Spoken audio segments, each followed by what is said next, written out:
Il ressemblait presque à un adolescent. C'était quelque chose qui paraissait inimaginable.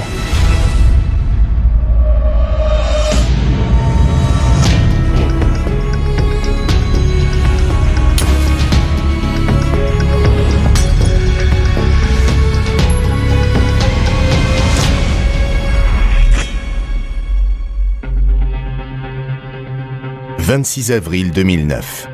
C'est un beau dimanche après-midi à Snellville, en Géorgie. Snellville est à 30 km d'Atlanta et à 12 de Stone Mountain. Cette ville se trouve dans le comté de Gwinnett, qui est sur le point de devenir le plus peuplé de Géorgie.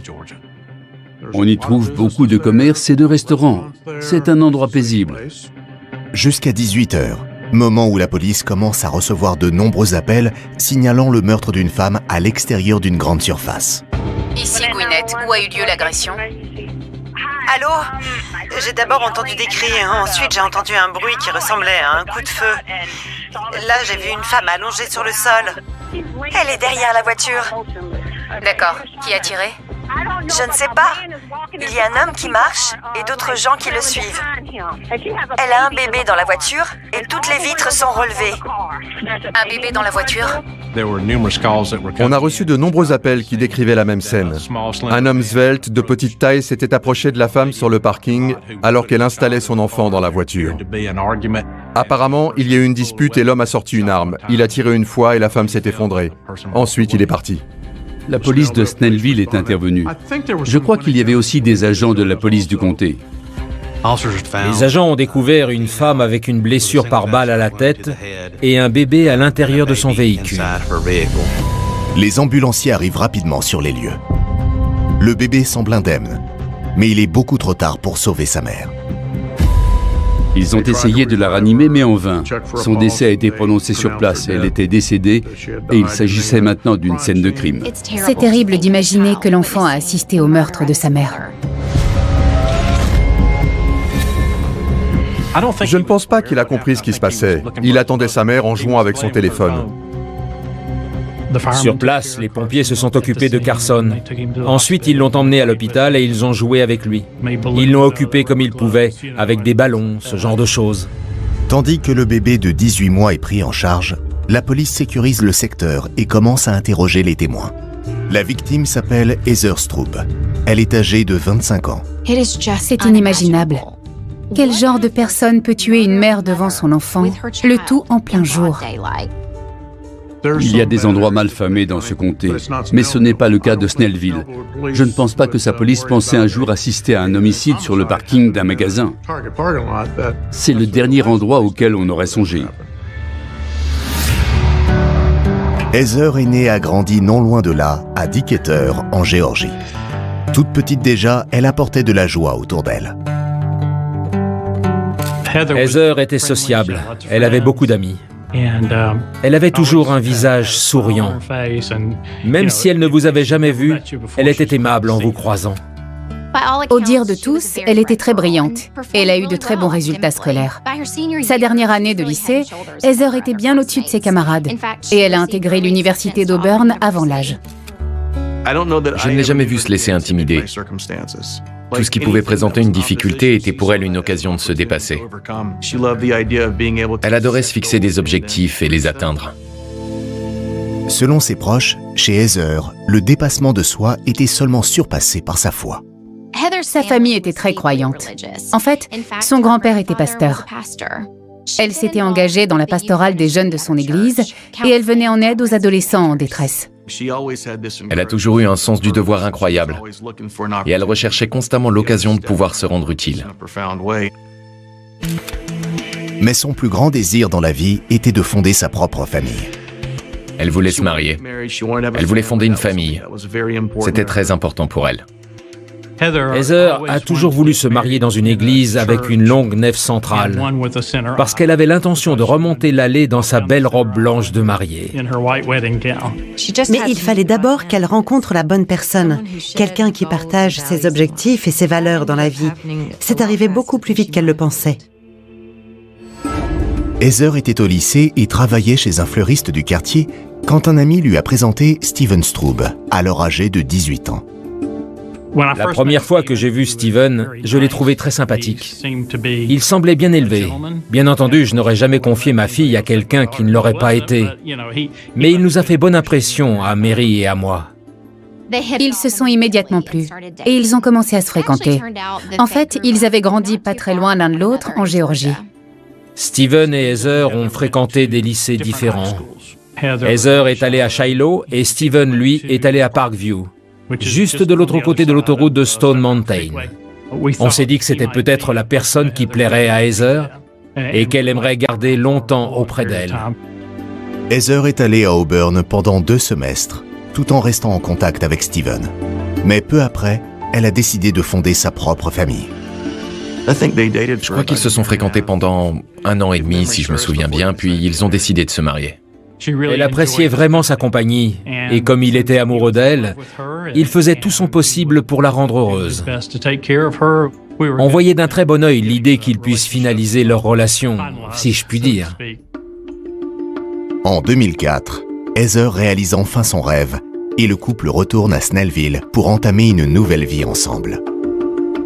Quand Heather a quitté la maison, on a déménagé à Covington, en Géorgie. On s'est dit que si on ouvrait une boutique de fleurs, Heather viendrait peut-être travailler avec nous. Alors c'est ce qu'on a fait. Quand sa mère a ouvert sa boutique, Heather a commencé à travailler avec elle parce qu'elle avait un talent exceptionnel. Elle savait agencer des compositions florales sans même avoir suivi de formation. Elle avait une créativité phénoménale. Steven et elle ont beaucoup travaillé. Ils l'ont littéralement construite parce qu'elle était dans une nouvelle zone. Ils y ont aussi emménagé. Heather dirigeait la boutique.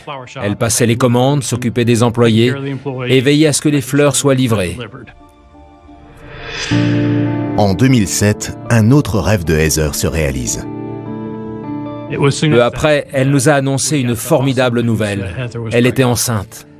Carson, c'est le nom de mon petit-fils, est né à l'hôpital général des Calbes, à Decatur, dans l'État de Géorgie. Heather était folle de joie d'avoir ce bébé, tout comme Steven. Steven était ravi. Je suis sûr qu'il attendait avec impatience le jour où il pourrait lui apprendre à jouer au baseball et au ballon sur sa pelouse. Mais le bonheur du jeune couple va être de courte durée.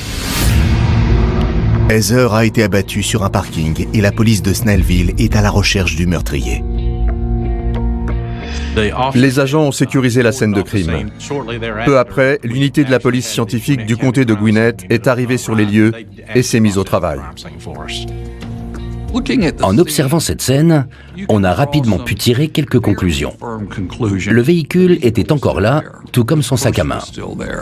On s'est tout de suite dit que ça ne ressemblait pas à un vol. La manière dont Heather avait été abattue ne ressemblait pas à un acte de violence gratuit. C'était clairement prémédité. La question était de savoir pourquoi. En interrogeant la famille de la victime, les enquêteurs découvrent que son mariage était tout sauf un conte de fées. On peut dire qu'à ce moment-là, la vie était loin d'être toute rose pour elle.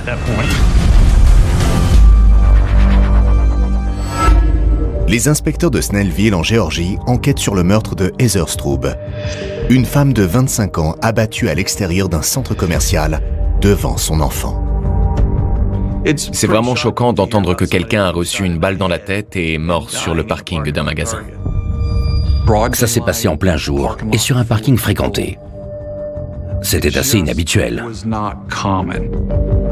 À l'époque, c'était seulement le 6e meurtre perpétré dans cette ville. Pendant que la police scientifique analyse la scène de crime, les inspecteurs commencent à interroger les clients qui ont assisté à cette terrifiante agression. Il faisait encore jour, il y avait beaucoup de gens qui profitaient du week-end pour faire leurs courses avant de retourner au travail le lundi. Il y avait donc de nombreux témoins. Au total, 9 personnes étaient présentes sur le parking et elles ont assisté au meurtre ou à ce qui s'est passé par la suite. Elles ont observé le suspect quand il a quitté le parking. Ces témoins ont vu un homme à l'allure étrange. Il semblait déambuler sur le parking.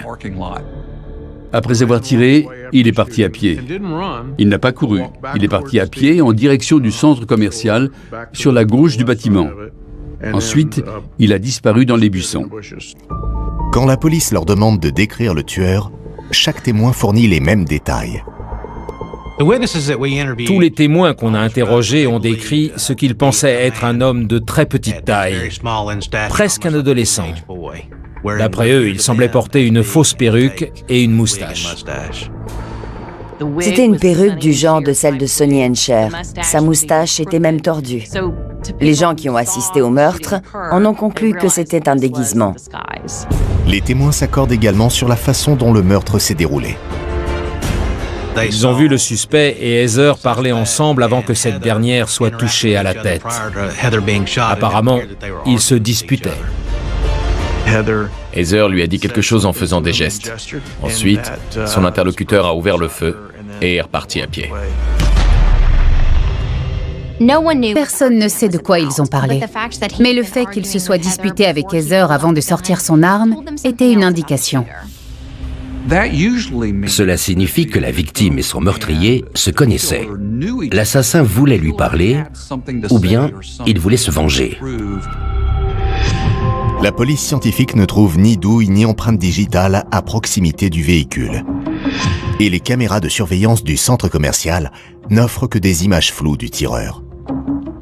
L'enregistrement était de mauvaise qualité. C'était une vieille VHS. L'extérieur du magasin n'avait pas été équipé de caméras numériques. C'était un enregistrement analogique accéléré. On n'avait donc que des bribes d'images. En fait, il n'y avait aucune image du crime lui-même. On pouvait néanmoins distinguer la silhouette de la personne qui avait tiré et on la voyait traverser le parking en marchant. Sans véritable piste, les enquêteurs espèrent que la famille de Heather pourra leur fournir des indices. Mais la localiser sera plus compliqué que ce qu'ils imaginent. La police doit annoncer la mauvaise nouvelle aux proches de Heather et s'assurer que son fils, Carson, a retrouvé sa famille. Mais lorsqu'ils envoient une voiture à son adresse, ils ne trouvent qu'un chantier de construction. Ils se sont rendus à l'adresse indiquée sur son permis et ce n'était qu'un chantier. Steven et elle faisaient construire une maison. Il n'y avait personne. Alors ils ont fouillé sa voiture et ils ont trouvé la carte d'anniversaire de sa grand-mère qui portait notre adresse. Les parents de Heather ont été dévastés quand ils ont appris la nouvelle. Personne n'aurait pu imaginer qu'une jeune femme comme elle connaisse cette fin tragique. On a tous les deux complètement perdu pied. À cet instant, on s'est seulement demandé avec qui Carson pouvait se trouver et s'il allait bien. Lorsque les enquêteurs leur ont demandé si quelqu'un pouvait lui vouloir du mal, ils ont immédiatement cité le nom de son mari, Steven. Ils étaient séparés depuis déjà un certain temps. Et d'après les parents de Heather, c'était à cause de Steven. Au tout début, son mariage ressemblait à un conte de fées. Mais il n'a pas fallu longtemps avant qu'elle se rende compte que de très gros problèmes allaient surgir. Heather était heureuse de nous parler de toutes les choses positives qui pouvaient lui arriver dans la vie. Mais elle n'avait pas pour habitude de parler de ses difficultés. Tout a commencé quand Heather a découvert que Steven avait une liaison. J'ignorais absolument tout de cette aventure. Je n'étais pas au courant. Je savais seulement que Heather n'était pas satisfaite de la situation dans laquelle elle se trouvait. Et puis une nuit, elle avec Carson. C'est à partir de ce moment-là qu'on a découvert que sa vie était loin d'être rose. D'après ses parents, la foi et la détermination ont donné à Heather l'espoir que son mariage pouvait encore être sauvé. Heather a demandé à Steven de commencer une thérapie. Ça faisait partie de son éducation chrétienne. Le mariage est une union sacrée. Il faut tout faire pour le sauver au lieu de tout jeter par-dessus bord. Elle pensait que ce serait mieux pour Carson. Heather n'était pas du genre à abandonner sans combattre. Mais Steven ne semble pas disposé à ce que la situation change. Au début, j'ai pensé que Steven et Heather feraient tous les deux de véritables efforts pendant cette période. Et ensuite, on verrait ce qui se passerait. Mais je me suis rendu compte que Steven ne s'impliquait pas vraiment. Il y est allé simplement parce que Heather le lui avait demandé. Heather et Steven ont suivi des mois de thérapie avant qu'elles finissent par se rendre à l'évidence. Leur mariage était terminé. Il ne restait plus qu'à signer les papiers du divorce sur le bureau du juge. Aucun des deux ne l'avait encore fait. Un divorce n'est jamais facile. Mais lorsqu'il y a un enfant, la situation est beaucoup plus compliquée. La priorité de Heather était de veiller à ce qu'on s'occupe bien de Carson. La question de la garde de leur fils n'avait pas encore été totalement réglée.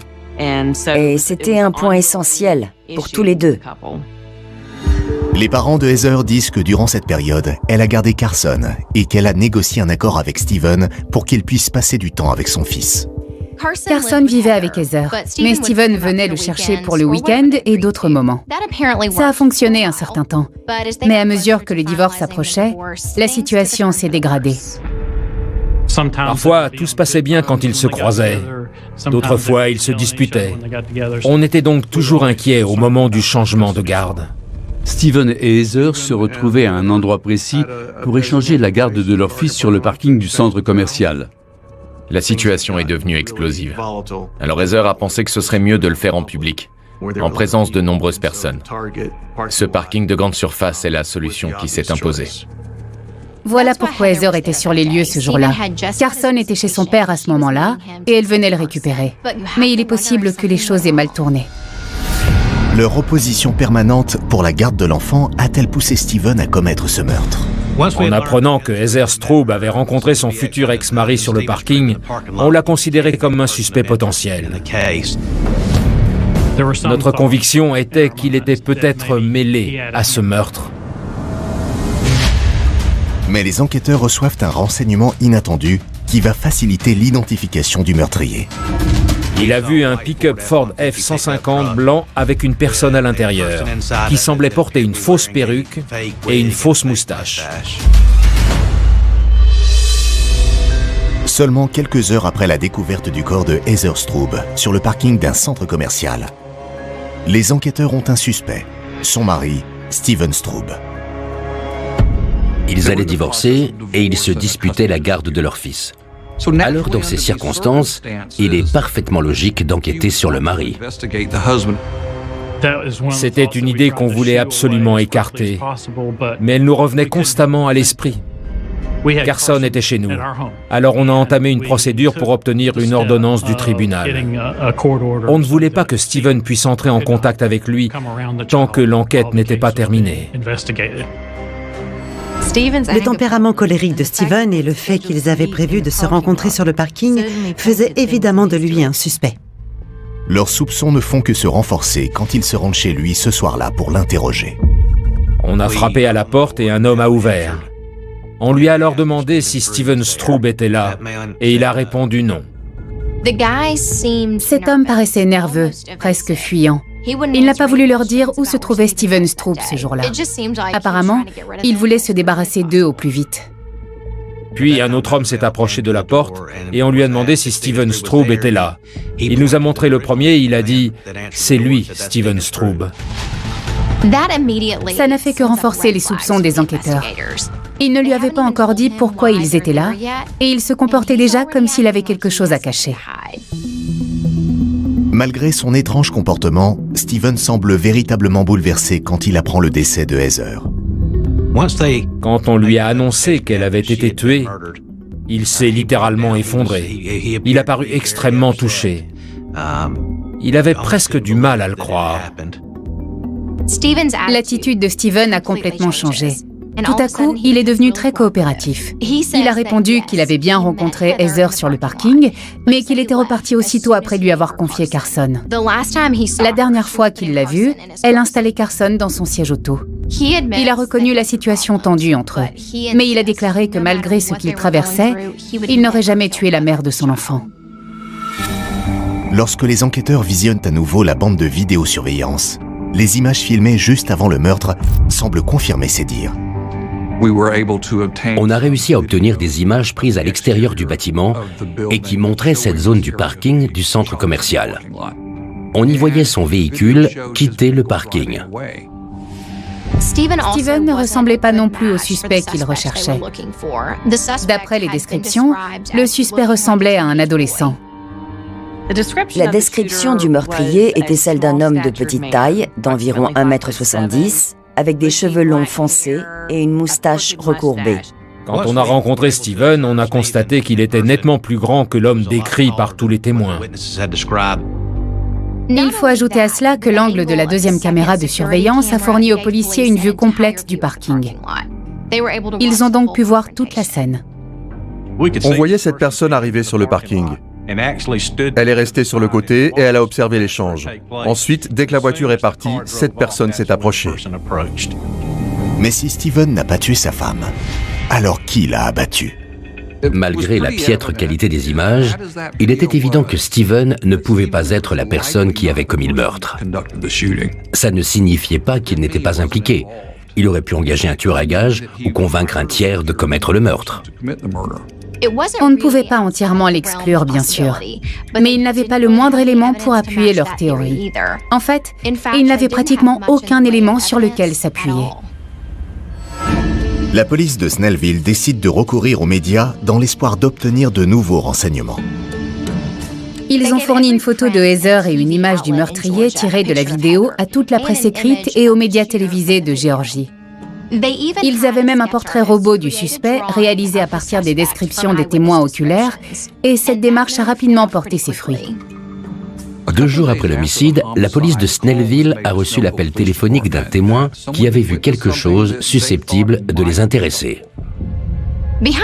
Derrière le parking de cette grande surface, il y avait un motel fréquenté par des routiers, et l'un d'eux regardait par la fenêtre au moment précis où Heather a été tuée. Le témoin qui se trouvait dans ce motel nous a dit que juste avant le meurtre, il a vu un pick-up Ford F-150 blanc et une personne au volant. Il lui a semblé qu'elle portait une fausse perruque et une fausse moustache. Ce pick-up a attiré son attention.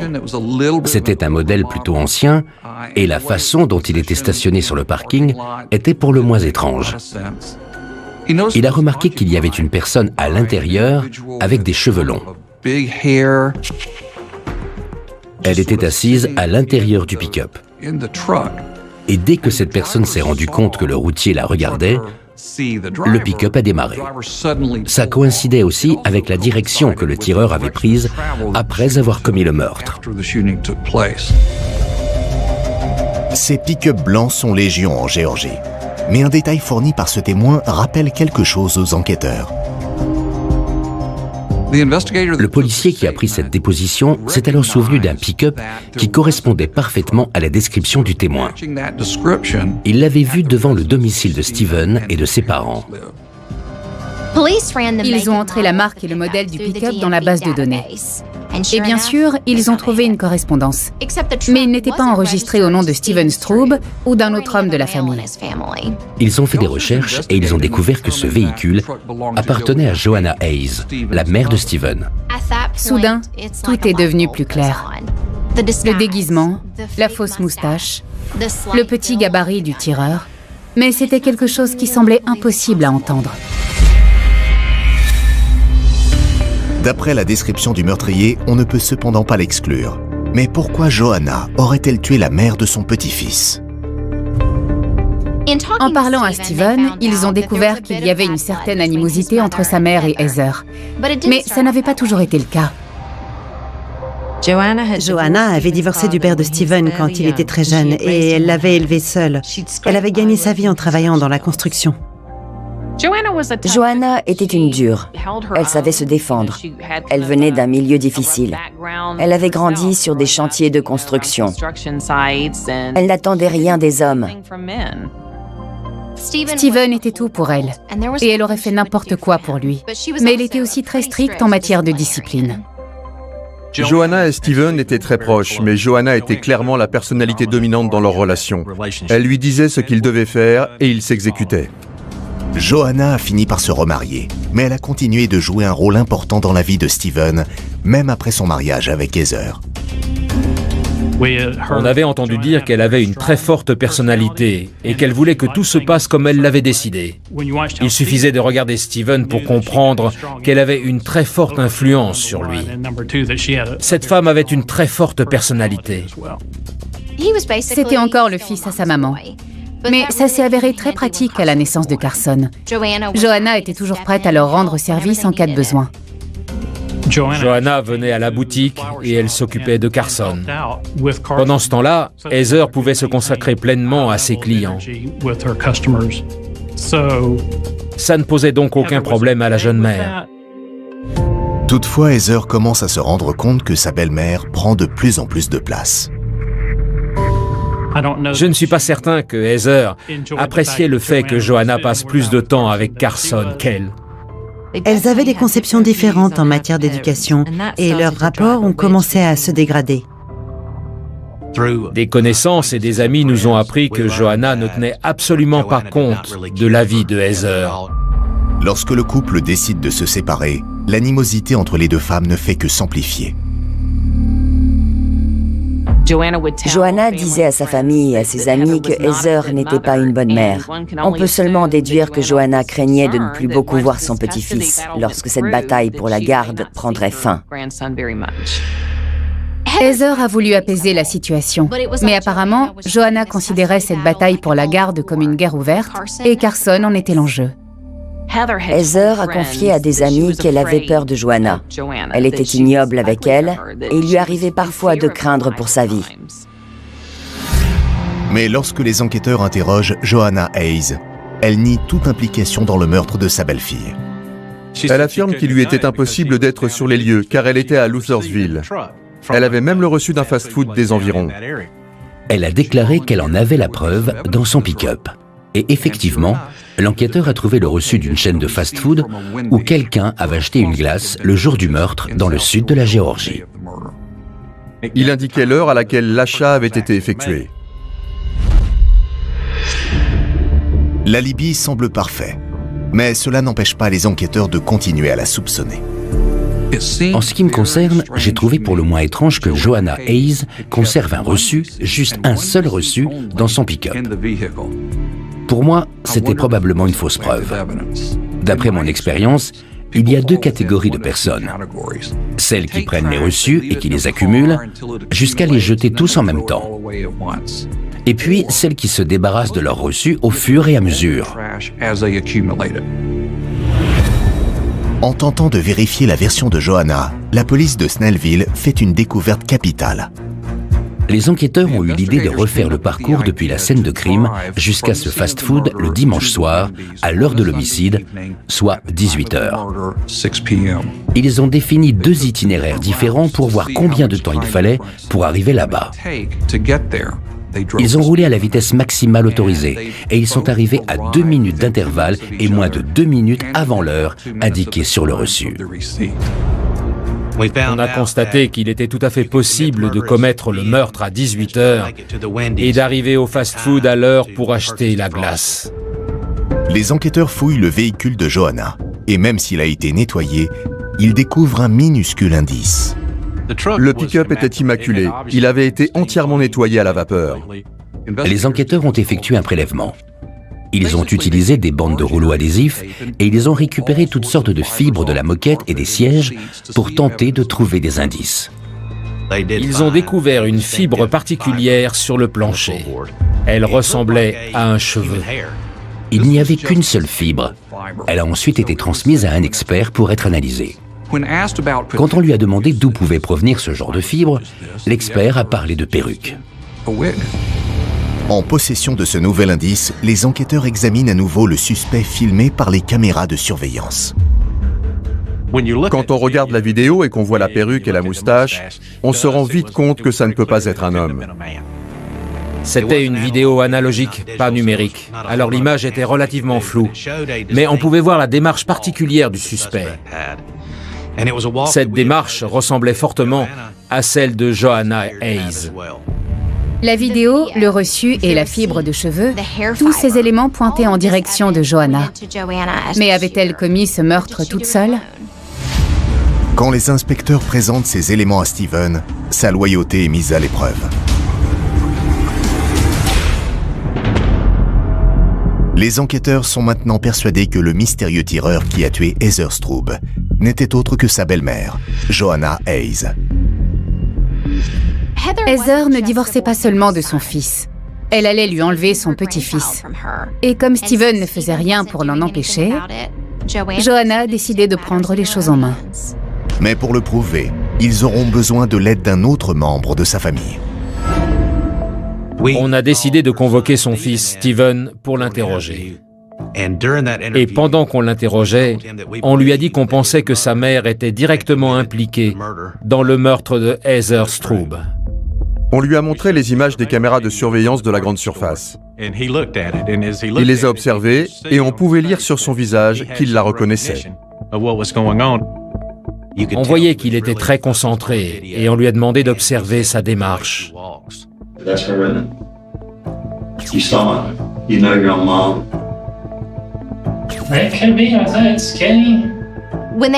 Quand il a vu le portrait robot du meurtrier de Heather avec son déguisement, il a eu une réaction encore plus forte.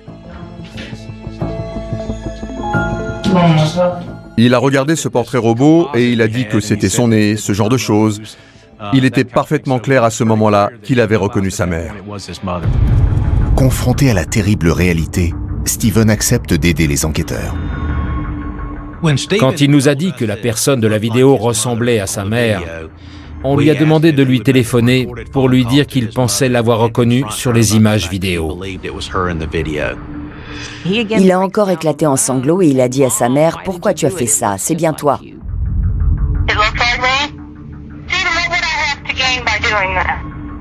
Johanna était très calme pendant cette conversation.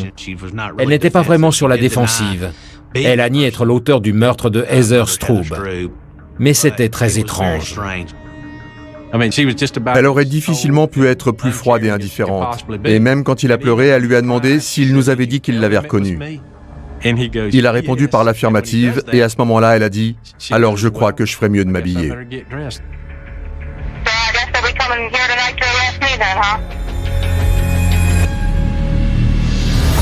Pourtant, quand la police amène Johanna pour l'interroger, elle semble totalement imperturbable. Elle essayait de garder son calme. Elle ne voulait pas qu'on lui pose de questions. Elle nous a même défiés. Ils ont voulu lui faire croire qu'elle avait laissé des traces de sang dans le pick-up, mais ça n'a pas marché.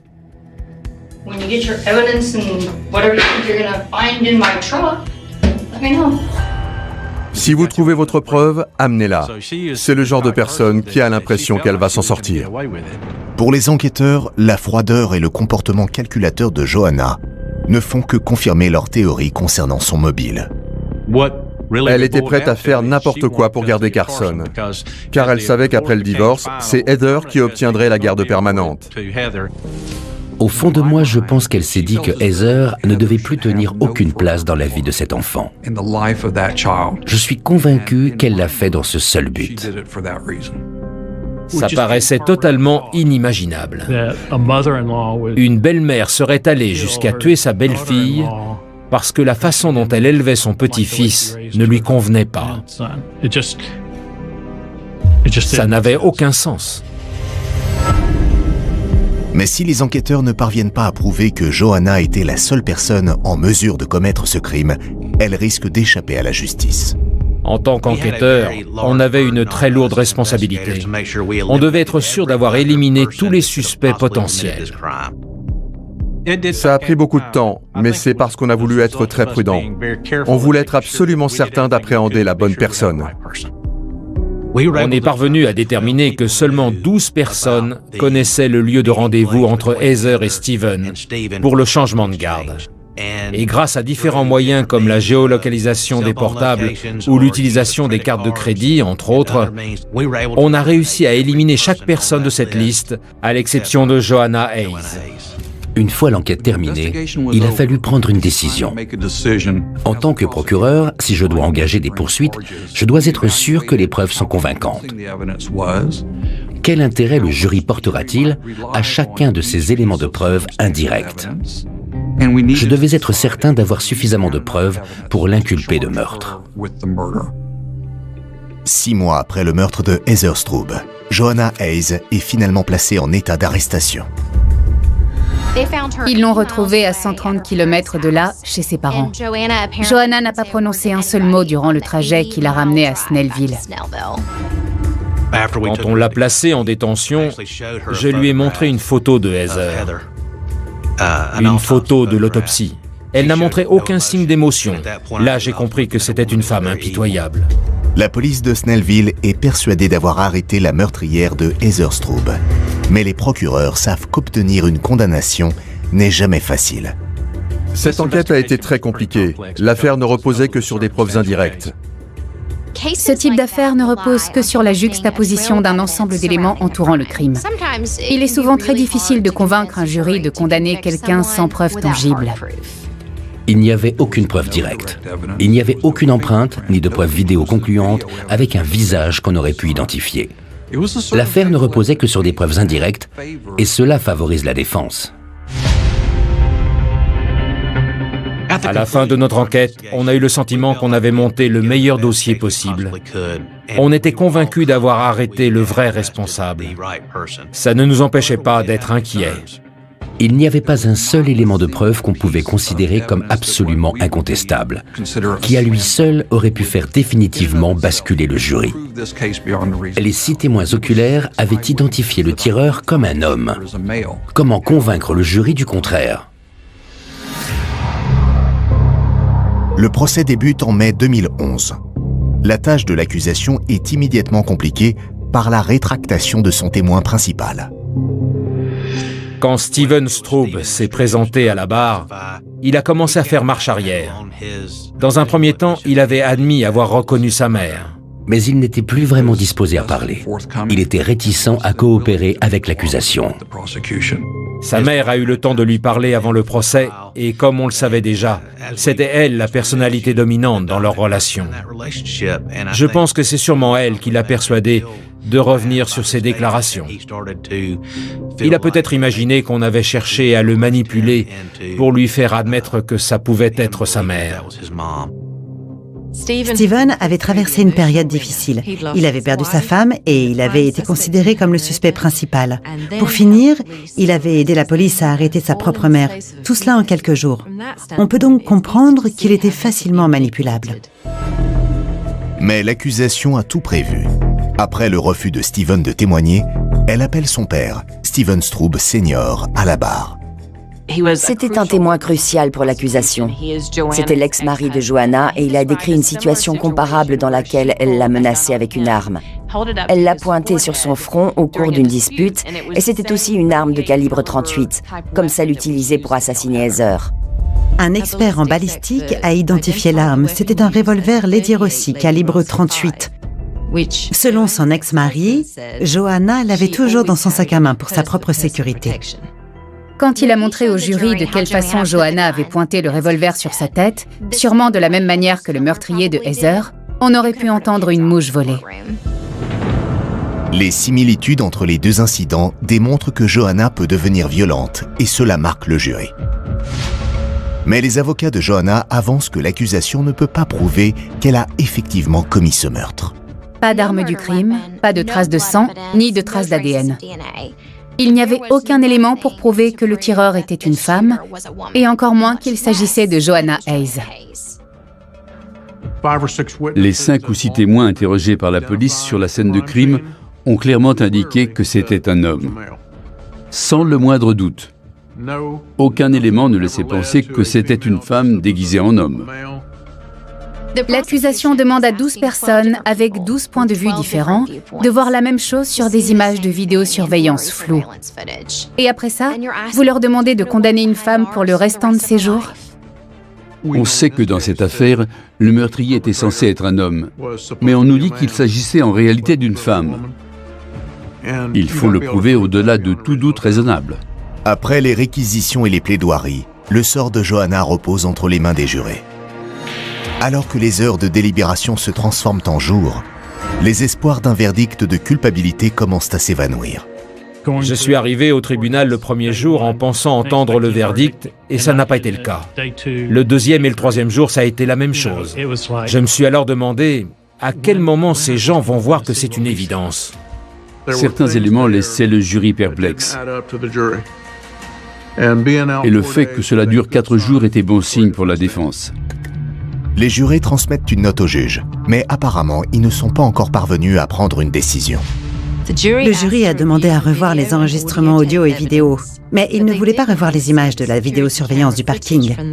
Il voulait revoir la réaction de Steven face à ces images et réécouter l'appel durant lequel il a demandé à Joanna pourquoi elle avait fait ça. Ils ont voulu revoir la vidéo et réécouter l'enregistrement de la conversation téléphonique. Le président du jury annonce qu'il est enfin parvenu à un verdict. Quand les jurés sont revenus, il était évident que les délibérations les avaient beaucoup affectés. Il y avait beaucoup de visages fatigués et même des larmes. Elle a été reconnue coupable de tous les chefs d'accusation et elle a été condamnée à la réclusion à perpétuité. Quand la décision est tombée, c'est comme si toute la pression était retombée dans la salle. On s'est vraiment senti soulagé de savoir qu'ils avaient arrêté la bonne personne, qu'elle irait en prison et qu'elle y resterait longtemps. J'ai pu assister aux audiences durant la totalité du procès. Et ce qui m'a frappé, c'est que Joanna a montré très peu, sinon aucun signe d'émotion. Même quand elle a été déclarée coupable, elle n'a exprimé aucun regret. Pour moi, ça démontre que Joanna Hayes est le mal absolu. Au moment de la sentence, l'accusé écope de la peine maximale. En Géorgie, la seule peine prévue à l'époque pour une affaire comme celle-là était la réclusion à perpétuité. Elle sera probablement éligible à une libération conditionnelle dans une trentaine d'années. À titre personnel, j'espère sincèrement qu'elle ne sortira jamais de prison et qu'elle mourra dans sa cellule. L'animosité entre une mère dominatrice et sa belle-fille a abouti à un crime inqualifiable qui a endeuillé deux familles. Quand on regarde la vidéo, on la voit se diriger tout droit vers Heather. Elle lui tire dessus à bout portant, devant son enfant et plusieurs témoins, en plein jour et dans un espace public. Cette exécution a été perpétrée avec une audace extrême. Ça a été un choc pour toute la ville. Beaucoup de ces gens allaient à l'église avec Heather. Ils la connaissaient depuis longtemps et ils l'ont vue grandir. Ma fille refuse encore aujourd'hui d'en parler. Heather était son modèle. Beaucoup de gens voient des héros partout, et Heather était l'héroïne de ma fille. À ma connaissance, Joanna n'a jamais voulu reconnaître sa culpabilité, mais ça n'a pas d'importance. En effet, ces dernières années, j'ai pris la décision de lui pardonner. Je ne voulais pas supporter ce poids pendant le restant de mes jours. Si Joanna trouve un jour la foi, si elle se décide à manifester son repentir et demander pardon, je lui répondrai « Merci, tu es pardonné ».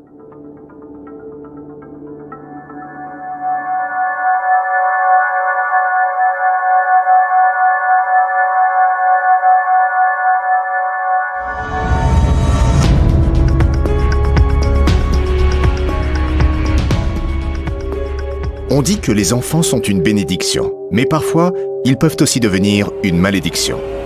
Dans cet épisode de Meurtre en famille, c'était un couple de retraités qui profitaient de chaque jour. Ils étaient assez à l'aise financièrement. Je ne dirais pas qu'ils étaient riches, mais ils avaient suffisamment d'argent pour mener une vie confortable. Ils profitaient du fruit de leur travail et rien ne les comblait davantage que de voir leur fils réussir. Pourtant, leur paisible retraite va s'achever de manière brutale. Ils ont découvert une scène absolument atroce. Le sol était couvert d'un tapis de mouches. Des événements terribles se sont produits. Les inspecteurs vont être entraînés dans un univers de luxe et de privilèges et arrêter un meurtrier motivé par le ressentiment. C'était une agression très violente commise par quelqu'un qui avait beaucoup de colère et de haine en lui. C'était un psychopathe.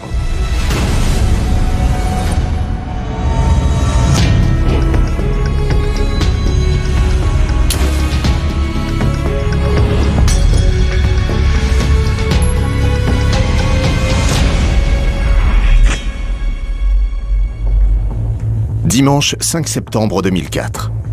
Aux environs de 16 heures, la police du comté de Merseyside, en Angleterre, reçoit un appel pour effectuer un contrôle de routine chez des retraités du village de Melling. Melling est situé entre le Merseyside et le Lancashire. Il est assez aisé et très paisible. C'est un voisin du couple qui a téléphoné. Il ne les avait pas vus depuis un moment et le courrier commençait à s'accumuler sous leur porche. Quand il a frappé à la porte, personne n'a répondu. Mais il a entendu un curieux bourdonnement à l'intérieur. 2 policiers sont arrivés sur place une vingtaine de minutes plus tard. Ils ont descendu la longue allée menant à la maison et ils ont vu exactement la même chose que le voisin. La maison était infestée de mouches et il y avait une forte odeur. Ils ont alors décidé de forcer l'entrée. Et ils ont découvert une scène absolument atroce. Le sol était recouvert d'un tapis de mouches. Il y en avait jusqu'en haut des murs et la puanteur était insupportable. Les policiers trouvent rapidement l'origine de l'odeur. Le cadavre des 2 propriétaires, Sidney Blackwell, 72 ans, et sa femme Jacqueline, 61 ans. Monsieur Blackwell était affalé sur une chaise, il était mort. Le corps sans vie de Madame Blackwell gisait dans une autre pièce. Étant donné le stade de décomposition des corps, il a estimé qu'ils étaient morts depuis plusieurs semaines. Ils ont tout de suite compris que c'était une scène de crime. Ils ne se sont pas attardés car ils savaient pertinemment que l'intégrité d'une scène de crime doit être préservée à tout prix. Mais pourquoi aurait-on tué 2 retraités dans ce village paisible du nord de l'Angleterre? Sidney et Jacqueline se sont connus dans les années 60 quand ils étaient jeunes. Ils se sont rencontrés chez Little Woods, qui était alors un très gros employeur de Liverpool. Mais à l'époque, ils n'ont pas entamé de liaison car ils étaient mariés.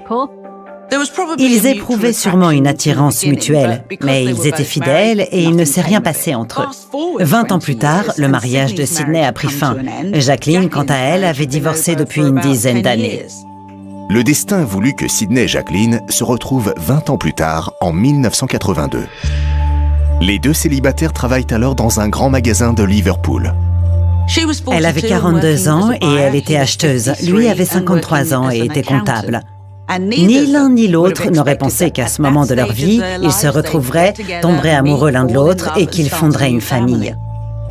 En 1986, Jacqueline et Sidney Blackwell ont eu un enfant, un garçon, qu'ils ont appelé Brian. Quel que soit notre âge, avoir un enfant est toujours un grand moment. Mais pour Jacqueline et Sidney, à ce stade de leur vie, c'était tout simplement inespéré. Il est évident qu'ils l'ont toujours énormément gâté. Peu après la naissance de leur fils, le couple décide de se marier et d'acheter une maison. Les Blackwell étaient particulièrement soucieux de leur réputation. Ils sont allés jusqu'à faire modifier l'acte de naissance de Brian, qui était né hors mariage. Quand Brian a eu 2 ans, les Blackwell ont acheté une maison dans le village pittoresque de Melling. C'est un endroit très agréable pour vivre et grandir. Certains joueurs de football ont choisi de s'y installer. C'est un village plutôt prospère. À cette époque, les Blackwell étaient presque retraités. Ils étaient assez à l'aise financièrement. Je ne dirais pas qu'ils étaient riches, mais ils avaient suffisamment d'argent pour mener une vie confortable et active. Comme beaucoup de parents, leur quotidien tournait autour de Brian. C'était un très bon joueur de tennis. Il passait beaucoup de temps à l'amener à ses cours de tennis pour qu'il continue à progresser. Ils étaient connus pour être des parents très attentifs. Jacqueline était aussi très vigilante sur les fréquentations de Brian. Les Blackwell sont à l'aise dans ce nouvel environnement. Et au cours des 18 années qui suivent, ils s'installent dans une routine confortable. Ils étaient très appréciés de leurs voisins. Jacqueline adorait le jardinage et elle allait chercher des plantes un peu partout. On peut dire que c'était le couple typique de la classe moyenne. Ils avaient l'habitude de se rendre régulièrement en Espagne. Ils partaient très souvent en vacances. En 2004, le couple prend officiellement sa retraite. Mais Brian est encore très loin d'avoir terminé ses études. À 18 ans, Brian était déjà un joueur de tennis accompli et il venait d'être admis à l'université de Nottingham pour étudier la médecine. Ils espéraient en faire un chirurgien.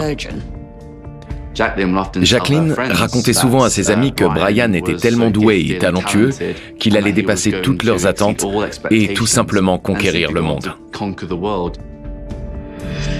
Mais Sidney et Jacqueline n'auront jamais l'occasion de voir leur fils exprimer tout son potentiel. Ils viennent d'être retrouvés morts chez eux et l'enquête a été confiée à des inspecteurs de Liverpool. Ce soir-là, quand j'ai reçu cet appel téléphonique, on m'a indiqué que les 2 occupants de cette maison avaient très probablement été abattus. On a passé énormément de temps sur cette scène de crime parce qu'elle allait jouer un rôle essentiel dans notre enquête. Il ne s'agissait pas seulement d'étudier les cadavres et d'établir de quelle façon ils avaient été tués. On voulait aussi identifier le maximum d'indices dans cette maison. La plupart des affaires de meurtre qui ont lieu dans un domicile impliquent généralement le mari ou la femme. Une femme tue son mari, ou bien c'est l'inverse. On a du mal à imaginer qu'un tel couple ait pu s'entretuer. Mais on ne sait jamais ce qui se passe vraiment une fois les portes closes. L'état de décomposition avancé des corps ralentit le travail des enquêteurs. Les corps de Sidney et de Jacqueline Blackwell étaient dans un tel état qu'en les voyant, il était très difficile de dire comment ils avaient été tués. Les cadavres se trouvaient là depuis plusieurs semaines et ils étaient couverts de mouches.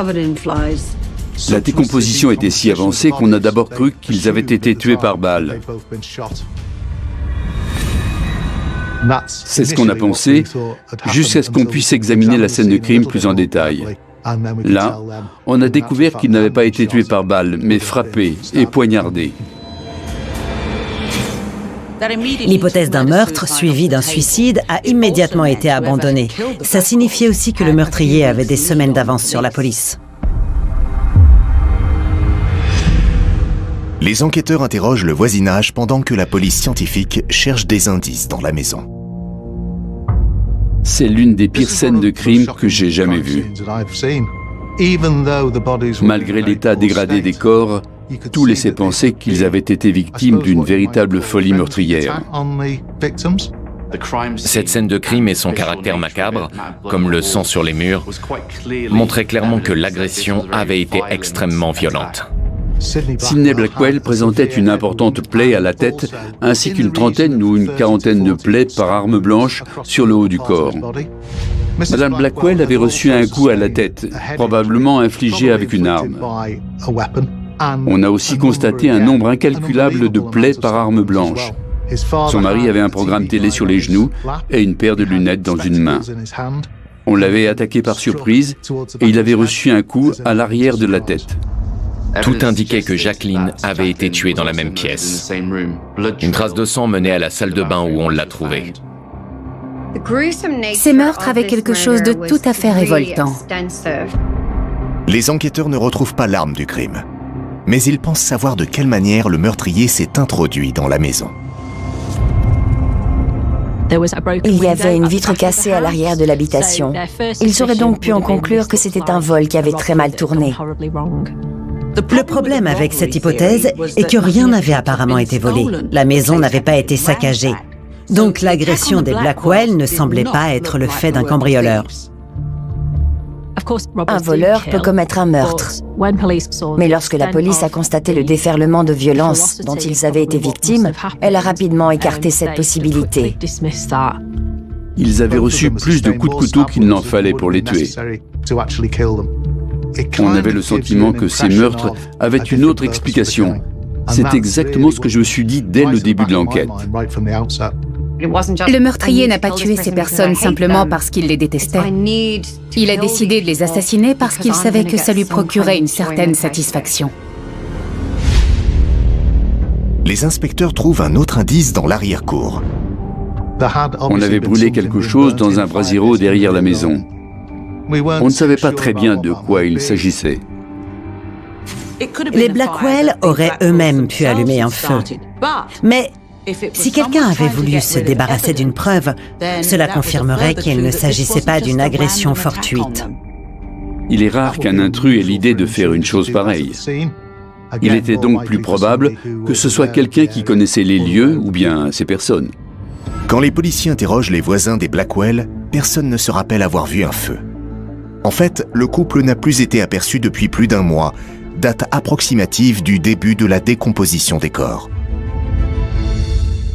Pour s'en assurer, la police de Liverpool a engagé un spécialiste aux compétences pour le moins uniques. Au bout de plusieurs semaines, il est très difficile pour un médecin légiste de dire avec précision à quand remonte un décès. Et à cause des mouches dans la maison, on a décidé de faire appel au service d'un entomologiste médico-légal. Un entomologiste médico-légal étudie la manière dont les différents insectes apparaissent sur un cadavre. En les examinant, il peut vous dire depuis combien de temps la victime est décédée. Un voisin se rappelle avoir récemment discuté avec le fils du couple. On a très vite été capable de dresser un portrait de la famille Blackwell. Ce couple avait un fils prénommé Brian. Les voisins ont déclaré que Brian était l'unique sujet de conversation de ses parents. Sidney et Jacqueline étaient très fiers de tout ce qu'il faisait, et cela à juste titre. C'était un jeune homme tout à fait accompli. Environ 3 semaines avant la découverte des corps, Brian s'est arrêté chez eux. Mais il n'a pas pu entrer dans la maison. Brian a dit à ce voisin que ses parents étaient sans doute partis en Espagne. La maison était fermée et il n'avait pas la clé. Alors, en attendant, Brian Blackwell habitait chez la famille d'Amal, sa petite amie. Il a dit qu'il avait tenté de les contacter, mais qu'il n'y était pas parvenu. En temps normal, ça aurait paru plausible. Les Blackwell avaient l'habitude de voyager et Brian se préparait à partir à l'université. Pourtant, le timing paraissait étrange.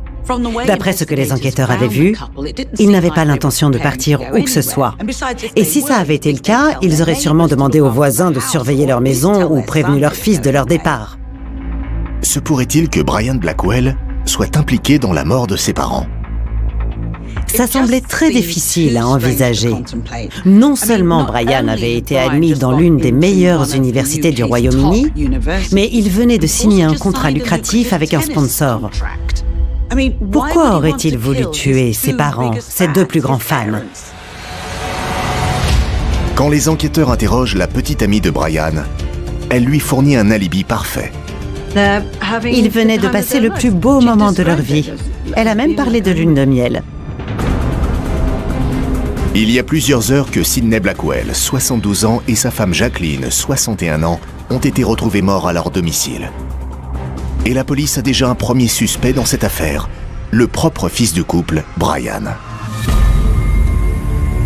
Une fois qu'on a su où se trouvait Brian, c'est-à-dire chez sa petite amie, j'ai demandé à 2 inspecteurs de lui rendre visite. Il vivait chez Amal depuis plusieurs semaines, à Childwall. C'est une ville de banlieue située non loin de Melling. Quand les enquêteurs arrivent sur place, Brian est absent. Alors ils en profitent pour interroger la famille de sa petite amie. Les parents d'Amal ont été choqués et attristés par la nouvelle. Ils ont proposé leur aide aux enquêteurs, sans imaginer un seul instant que Brian pouvait être impliqué. Pour eux, c'était un jeune homme bien sous tout rapport. Amal fréquentait Brian depuis déjà un certain temps et c'était une relation très solide. Ils s'étaient connus à l'école et étaient amoureux. Ses parents semblaient l'apprécier car il venait d'une bonne famille. Il réussissait bien, il réussissait même fantastiquement bien. Il était sur le point de devenir un remarquable joueur de tennis professionnel. Il avait raconté à Amal qu'il avait signé un contrat avec Nike de 80 000 €. Pour elle, c'était comme un rêve qui devenait réalité. C'était le prince charmant. Amal dit que Brian a immédiatement utilisé une partie de cet argent pour la couvrir de cadeaux. Il l'a emmenée voir une voiture qu'il avait l'intention d'acheter. Il avait envisagé d'acheter une Mercedes. Ensemble, ils se sont rendus dans une concession automobile et là, elle a aperçu une Porsche. Elle est allée la voir et lui a demandé si elle voulait cette Porsche. La voiture était un petit peu trop luxueuse pour elle, mais il a fini par lui en acheter une autre, même si elle était un peu plus modeste. Il lui a offert beaucoup d'autres cadeaux, notamment des bijoux. Quand Amal a montré ses bijoux à ses parents, sa mère a demandé les factures à Brian pour les ajouter à son contrat d'assurance habitation. Et la générosité de Brian ne s'arrête pas là. Il annonce à Amal qu'il va participer à un tournoi à Miami en Floride et il lui propose de l'accompagner. Elle était bien sûr folle de joie. C'était un voyage tout frais payé aux États-Unis. Elle était aussi sûrement très heureuse de le voir enfin jouer. Laisser sa fille de 17 ans voyager à l'étranger avec son petit ami est une décision importante pour des parents. Le fait qu'ils aient donné leur accord prouve que Brian les avait vraiment impressionnés. Le soir du 25 juillet, 6 semaines avant la découverte des corps des Blackwell, Brian se trouve chez Amal. Le lendemain matin, ils embarquent dans un avion à destination de New York. Ils avaient prévu de passer une nuit ou deux à New York avant d'aller à Miami. C'était un voyage extrêmement luxueux. Ils ont voyagé en première classe et ils ont bu du champagne. Ils ont bénéficié du meilleur service qu'on puisse imaginer sur un vol en première classe. Ils ont atterri à New York et ils sont allés au Plaza Hotel. Là, ils ont réservé la suite présidentielle. Il faut savoir que c'est le genre de suite qui accueille les chefs d'État. Elle est au dernier étage et elle dispose de son propre ascenseur.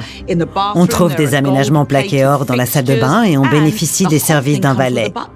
Ils ont passé le plus beau moment de leur vie. Elle a même parlé de lune de miel. C'était le grand luxe, ils buvaient du champagne en mangeant des huîtres. Un de leurs repas était composé de homards et autres mets délicats. La facture s'est élevée à 2 000 €.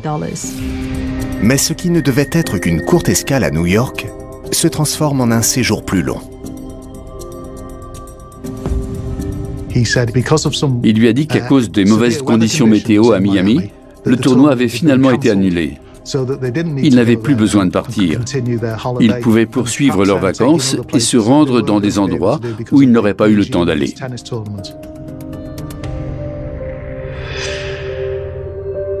Amal a dit qu'elle avait appelé sa famille pour l'informer que le programme avait changé, mais que Brian n'avait pas réussi à contacter ses parents.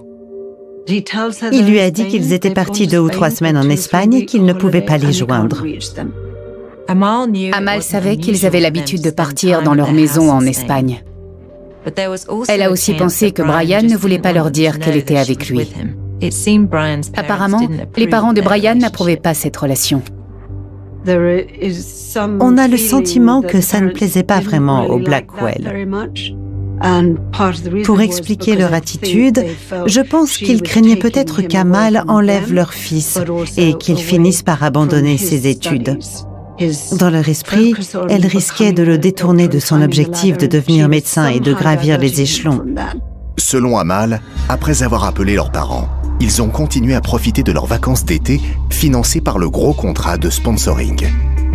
Ils ont passé 3 nuits à New York avant de quitter cet hôtel. Ensuite, Brian a emmené Amal vers une autre destination.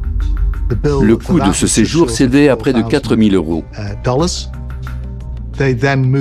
Ils sont ensuite partis pour la Floride, la Barbade et San Francisco. Pendant tout ce temps, ils sont allés dans des bars et ils sont beaucoup sortis. Il lui a offert la grande vie. Elle pensait qu'il voulait l'épouser et que c'était cette raison qui le poussait à faire tout ça. Après ce voyage inoubliable, le couple rentre au Royaume-Uni le 12 août, quelque temps après le meurtre des Blackwell, selon la police. À la fin de ce voyage aux États-Unis, on peut penser qu'ils étaient certainement très amoureux l'un de l'autre et ravis de leur merveilleux séjour. Ils devaient sûrement mourir d'envie d'aller raconter tout ce qu'ils avaient vécu à leurs parents. Il y avait aussi peut-être des projets de mariage à l'horizon. À leur arrivée, ils ont pris un taxi à l'aéroport et ils se sont rendus chez les Blackwell. Amal a dit à la police que Brian ne trouvait plus ses clés. Ils sont restés sous le porche un bon moment, puis un voisin est venu leur demander ce qui se passait. Ils ont finalement décidé de retourner chez Amal, car elle était pressée de raconter leur formidable voyage à ses parents. Pendant tout ce temps, Amal ignorait qu'il n'était qu'à quelques mètres des corps des parents de Brian.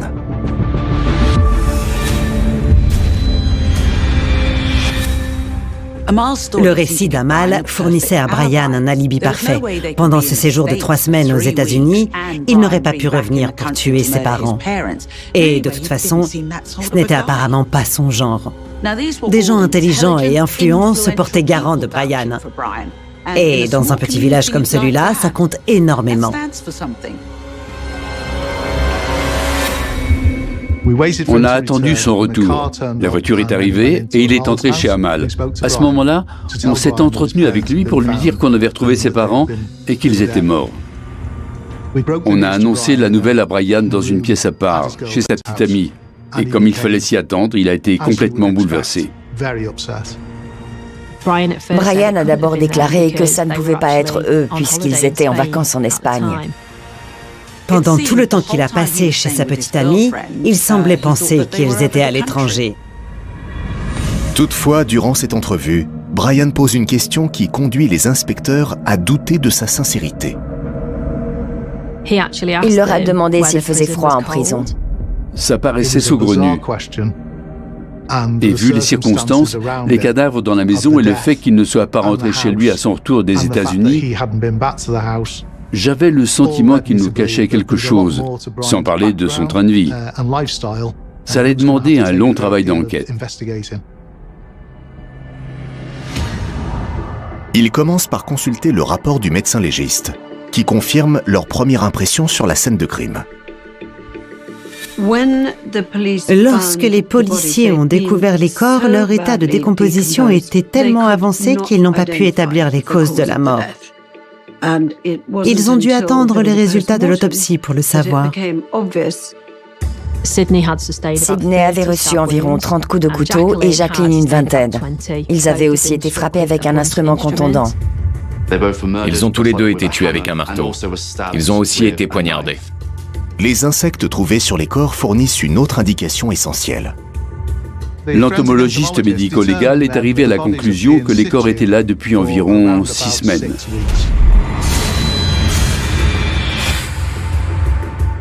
Les corps ont été découverts le 5 septembre. 6 semaines plus tôt. Ça signifie que les meurtres ont probablement eu lieu le 25 juillet, soit le jour où Brian et Amal ont décollé pour les États-Unis. Brian aurait finalement eu la possibilité de tuer ses parents. Mais avait-il un mobile ? La police a vérifié ses antécédents, tout ce qui pouvait sortir de l'ordinaire. Elle a commencé par se rendre à l'université que Brian et Amal fréquentaient. Quand on étudie le parcours de Brian, on voit que ses professeurs et ses camarades le considéraient comme un garçon très intelligent. Il avait la réputation d'être un jeune homme très poli. C'était aussi un grand sportif. Mais quand les enquêteurs se renseignent sur sa carrière de tennisman, ils obtiennent des réponses surprenantes. Selon l'association de tennis sur gazon, c'était un bon joueur du club. C'était le meilleur de son équipe, mais il était très très loin d'être numéro 1 au classement, comme il voulait le faire croire autour de lui. Il n'a jamais été sponsorisé par Nike. Il n'y a jamais eu de tournoi de tennis. Il n'y a jamais rien eu de tout ça. Tout cela n'était que pure invention. Si Brian n'a pas signé de contrat avec Nike, où a-t-il trouvé tout cet argent ?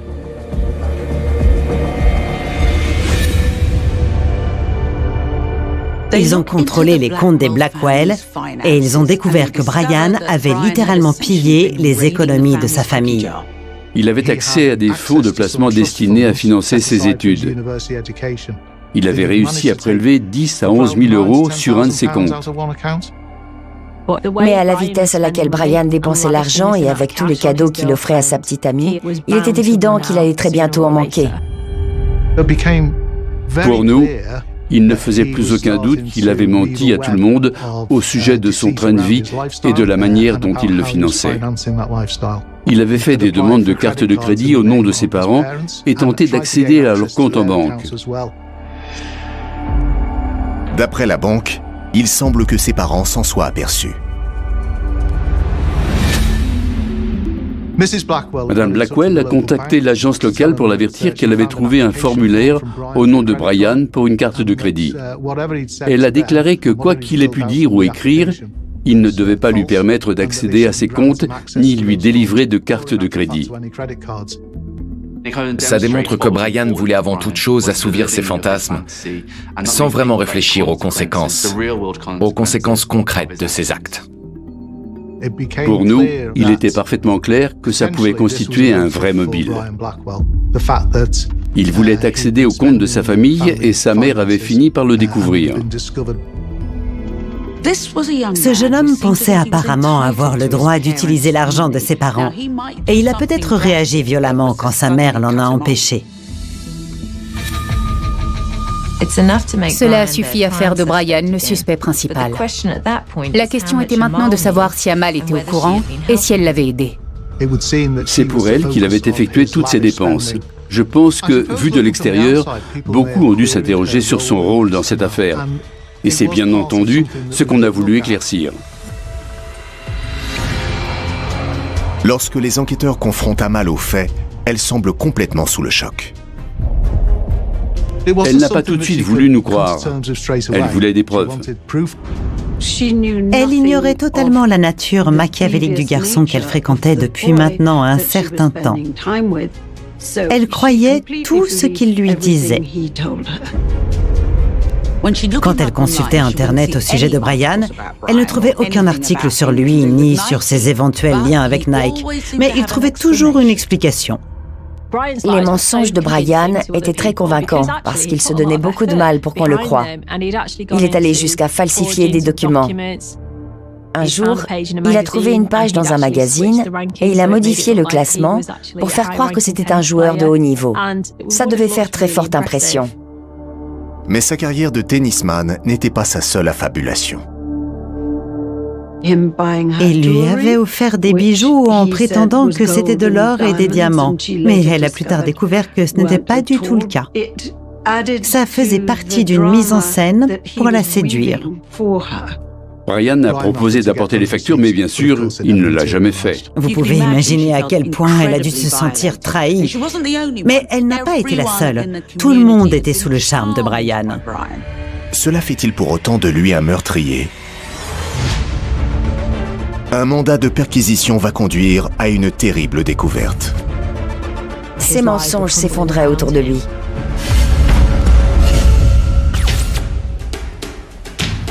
Tout le monde dans l'entourage de Brian Blackwell croyait que c'était un jeune homme au potentiel illimité, surtout ses parents. Mais les enquêteurs viennent de découvrir que tout n'était qu'illusion. Il volait l'argent de ses parents en racontant à tous que c'était un joueur de tennis professionnel. Mais ça ne prouvait pas pour autant qu'il avait tué quelqu'un. À son retour des États-Unis, Brian a séjourné chez Amal. Alors on a voulu fouiller les effets personnels qu'il avait laissés chez elle. Les policiers se sont rendus au domicile des parents d'Amal. Et une fois sur place, ils leur ont demandé la permission d'entrer pour effectuer une perquisition. On a commencé par fouiller la pièce où Brian avait séjourné. Ensuite, on leur a dit qu'il avait laissé des effets personnels dans leur garage. Ils nous ont autorisés à passer le garage au crible et là, on a découvert qu'il avait dissimulé un sac. Dans ce sac, les inspecteurs trouvent un marteau, du même genre que celui qui a servi à tuer les Blackwell. Il y avait encore du sang et des cheveux dessus. La police a immédiatement compris qu'elle avait trouvé l'indice qui reliait directement Brian aux deux meurtres. Après la découverte du sac de sport contenant le marteau, la police pouvait se réjouir. Elle était maintenant certaine qu'il était bien le meurtrier. Elle trouve également un jeu de clés du domicile des Blackwell. C'était très important car il avait déclaré qu'il ne pouvait pas pénétrer dans la maison et que c'est pour cette raison qu'il n'était pas rentré chez lui. Ses mensonges s'effondraient autour de lui. Il est possible qu'il ait inventé toute cette histoire pour ne pas éveiller les soupçons. Il se peut aussi qu'il n'ait pas voulu revoir les deux cadavres. Les policiers sont désormais prêts à arrêter Brian pour meurtre. Mais ils vont encore trouver d'autres éléments pour appuyer leur dossier. On a rencontré deux témoins qui avaient croisé Brian à Kirby. Il les avait abordés en leur tenant des propos étranges. Il leur avait demandé s'ils accepteraient de brûler la maison d'un dealer de drogue. Kirby et Melling sont assez proches, mais ce sont deux mondes différents. Brian ne devait pas être dans son état normal pour errer dans les rues de Kirby. Voilà un jeune homme instruit et élégant qui demande à deux personnes qu'il ne connaît pas s'ils peuvent incendier une maison. Ils ont cru que c'était un policier en civil, ils n'y ont plus pensé. Ils n'ont jamais eu l'intention de faire quoi que ce soit. Ce n'est que plus tard, en regardant les informations, qu'ils ont compris que c'était la personne à qui ils avaient parlé. Après ces témoignages, on a décidé de modifier notre stratégie d'interrogatoire. Le 6 septembre, la police arrête Brian Blackwell et recommence à l'interroger. Sachant à quel point Brian est intelligent, ou bien à quel point il se croit intelligent, les inspecteurs ont décidé de jouer à un petit jeu avec lui. Dès leur arrivée, ils lui ont demandé pourquoi il avait fait ça, sans jamais révéler qu'il disposait déjà de preuves. Je crois que notre tactique l'a incité à croire qu'il était plus malin que la police. À partir de ce moment-là, Brian a commencé à adopter un autre ton. Au lieu de jouer le fils éploré, il s'est mis en colère. Il a même commencé à se montrer agressif vis-à-vis des policiers. Il leur a dit qu'ils devaient l'interroger en tant que témoin et non en tant que suspect. Il pensait pouvoir continuer à mentir et à tromper tout le monde comme il avait l'habitude de le faire.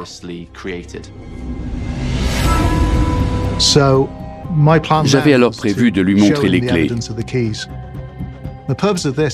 L'objectif de cette manœuvre était en fait de le déstabiliser complètement pour l'obliger à chercher une explication.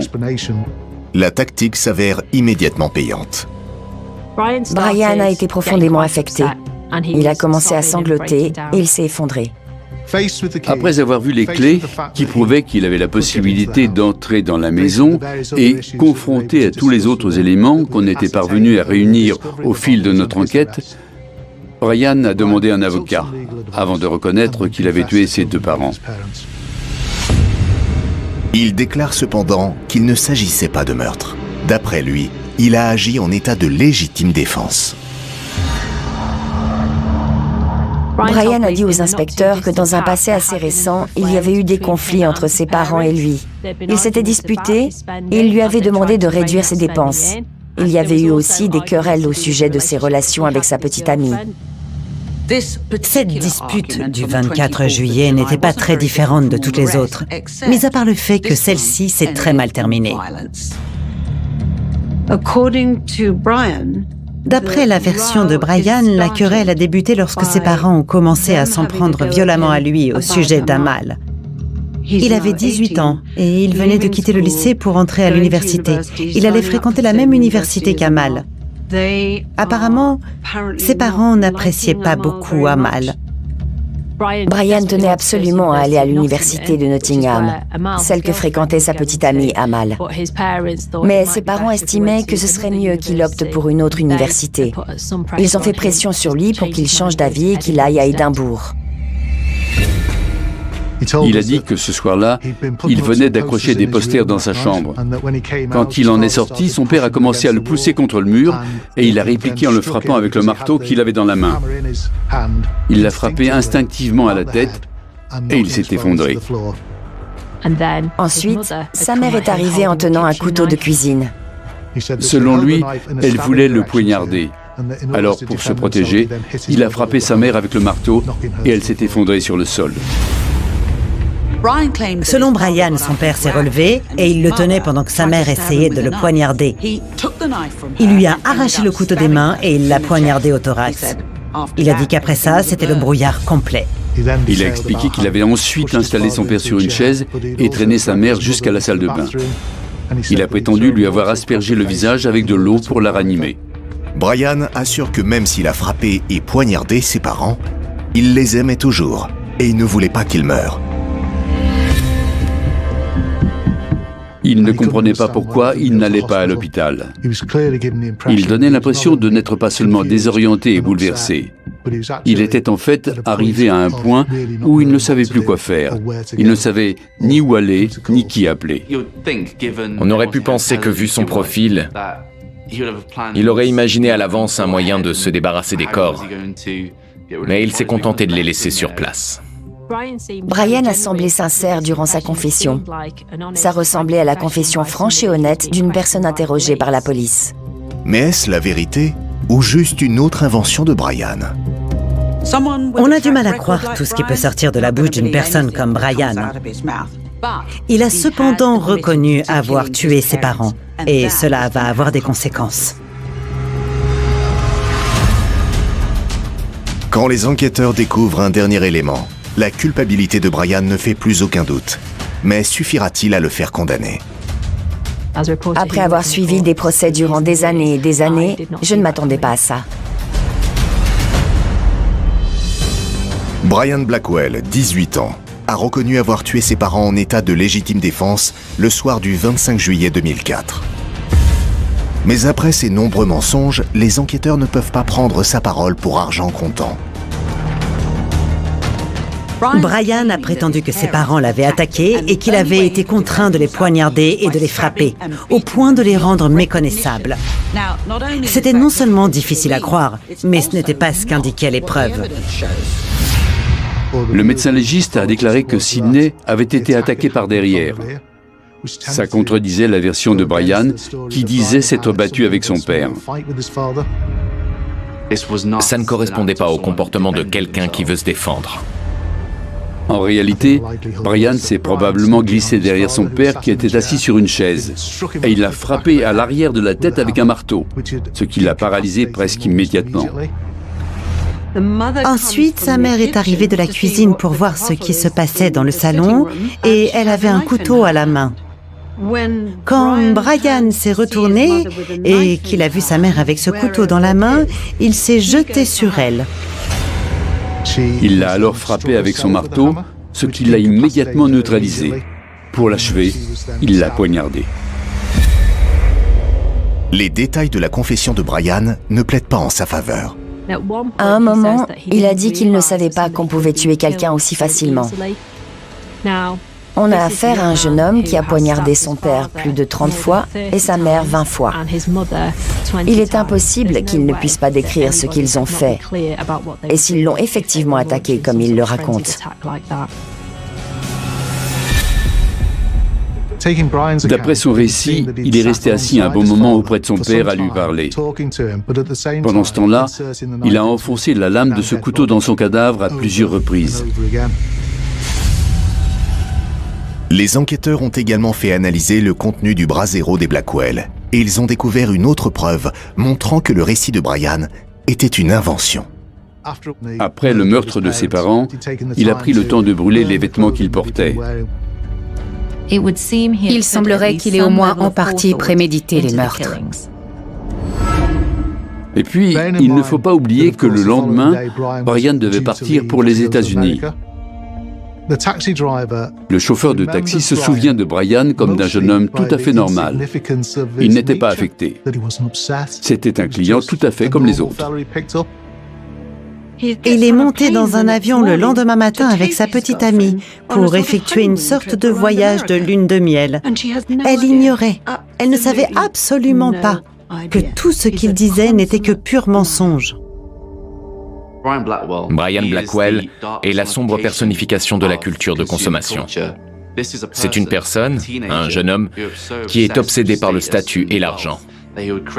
Il s'est inventé une vie de rêve. C'était un joueur de tennis fortuné qui possédait des voitures et qui avait les moyens de se payer des suites dans les palaces. Pour lui, c'était tout ce qui comptait et ça l'a poussé à devenir un assassin. Brian est inculpé pour double homicide. Son procès doit se tenir 1 an plus tard, le 4 juillet 2005. Entre-temps, la défense tente d'obtenir une réduction des chefs d'inculpation. Une expertise psychologique a été pratiquée et elle a conclu que Brian souffrait d'un trouble narcissique de la personnalité. Selon la défense, il n'aurait dû être inculpé que pour homicide car sa responsabilité était atténuée. 5 experts ont jugé que Brian Blackwell souffrait d'une forme aiguë de désordre narcissique de la personnalité. Ça ne me surprend absolument pas parce qu'il présentait un grand nombre de ces symptômes. Son comportement montrait qu'il avait besoin d'être encouragé et encensé par son entourage. Il pensait à lui et uniquement à lui. Je pense qu'il faut être un peu plus précis. Pour moi, c'était surtout un psychopathe. Il suffit de voir à quel point ces meurtres étaient machiavéliques. Tous les psychopathes sont narcissiques.